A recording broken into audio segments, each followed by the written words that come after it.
Ngirumuhe Jean Baptiste kandi umuyobozi wa company urwagwa Ishema Limited rikorera mu murenge wa Nasho mu karere ka Kirehe, rikaba ritunganya inzoga twita Ishema, tuyikora mu bitoki cyane cyane bya fiya, tugashyiramo ubuki, amasaka.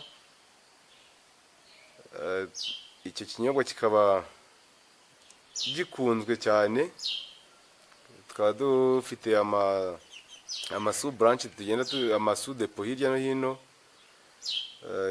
Ikibungo, Ngoma, Ikabarondo, Rwamagana ndetse n'i Kigali, ubwo cyane no muri aka karere ka Kirehe.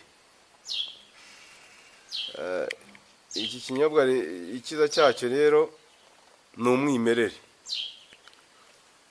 Twabogiye gushyiraho iki kinyobwa kugira ngo tuheshe agaciro ibitoki twari tumaze kugira, ari duhereye ku bitoki byacu bya fiya n'iby'abaturanyi baduturanye bahinga ibyo bitoki.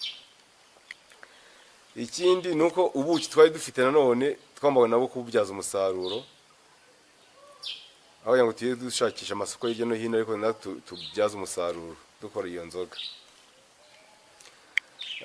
Ikindi ikinyobwa cyacu